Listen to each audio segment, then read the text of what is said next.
So Mars Red is a show that aired a week early for its first episode, and today is its official release for episode 1. This is now the second time I've watched this episode. I originally planned on reviewing the show, and I watched the first episode. I was blown away. I thought it was movie quality both visually with its really solid animation, amazing character designs. The soundtrack is already, I think, one of the sharpest that the spring 2021 anime season has to offer.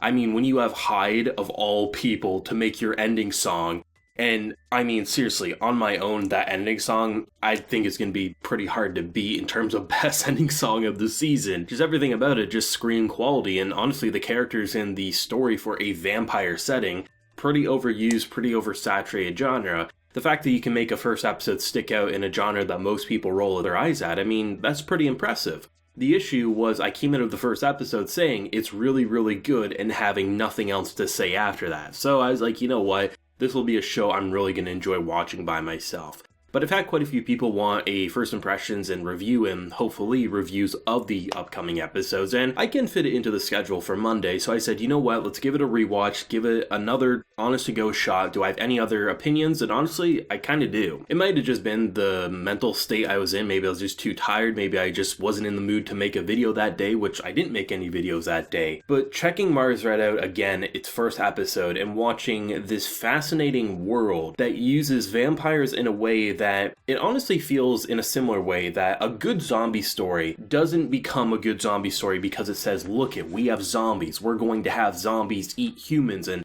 humans turn into zombies. I feel like a lot of times you get the same thing over and over again with vampires as well, that an author will come up and say, hey, we have these blood-sucking creatures of the night, they're going to turn you into vampires. Oh my god. That's our story. But here's the thing. To make any story work, whether it's vampires, whether it's werewolves, whether it's zombies, whether it's aliens, if your focus is on that aspect, it's pretty much impossible to make it stick out when we've had plenty of good stories. Make that the target point, and then they call it a day. That's what you're basically copying. But if you make a story surrounded by a government who's in a kind of state of change where you're saying, hey, I wonder, can we use these as a way to overcome maybe military might in the other countries? Can we replace human soldiers with these? Are they able to be communicated with? Are they still human? You start getting a bit more of a different feeling going on with the show. And watching this episode, it felt like you were watching something from Studio Shaft. It actually gave me a very similar feeling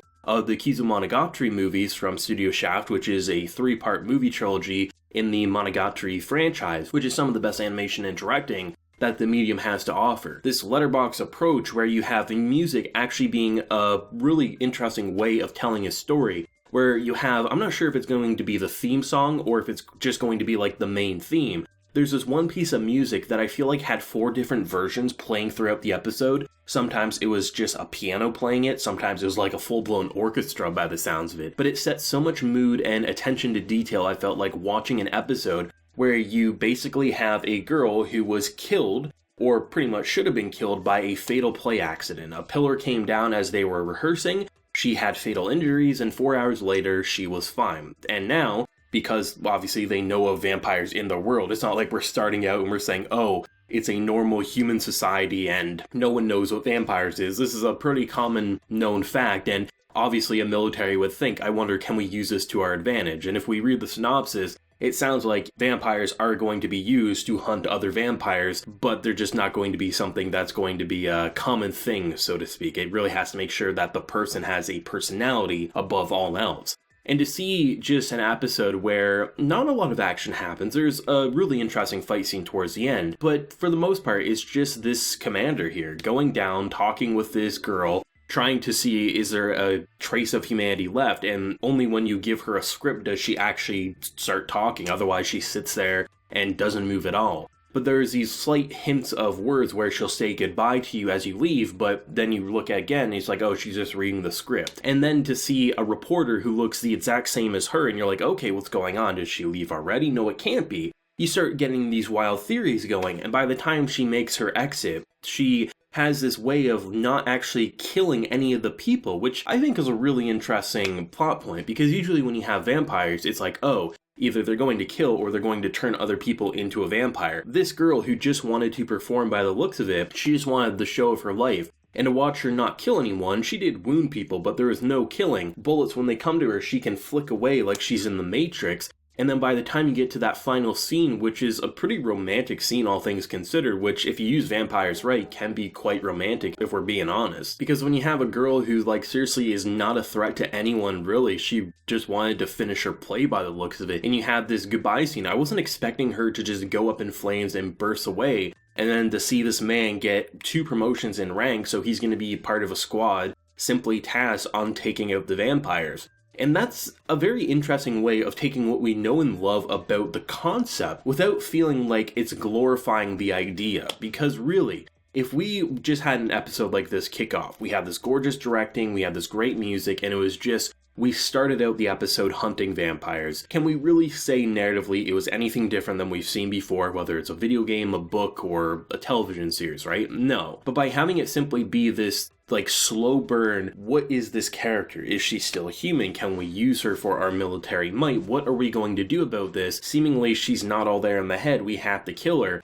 It was a very fascinating and slow burn ride, and it almost felt like a prologue, so to speak. I'm really going to be interested to see where episodes 2 and the future of the show will go, because I really feel like this was a good way to get us into the world by showing us things we recognize, but also doing it in such a way, in such a movie quality way, that you're saying this could really be something special. And if they handle it right, I mean, I can safely say I've experienced a lot of vampire in media, whether it's books, whether it's video games, even anime. Anime doesn't do it all that well. I would say books are generally the ones that get it the best, if I'm being honest. But I will say this was one of the best starts I've seen for a show, because rather than coming up and saying, oh, Mars Red is a really cool vampire anime, I'm saying Mars Red is a really cool vampire anime, but it also is a really interesting military story all at the same time. And the way they're going to tackle this threat, while probably having other threats they have to deal with, will be really interesting to see, especially considering that I get the impression that our main male character here, he probably has the opinion that maybe they shouldn't all be killed, and I feel like he's going to be the type of character who's going to try to recruit more than he actually wants to kill, but then again, that could just be a red herring too. Overall, I think it's really interesting, just even simple conversations where when we're first going down into this like really interesting facility, another great piece of world building here, that they're not stupid. They literally know that these vampires can't swim, so they put them down to the deepest depths of hell, and if anything happens, they in an emergency can flood it.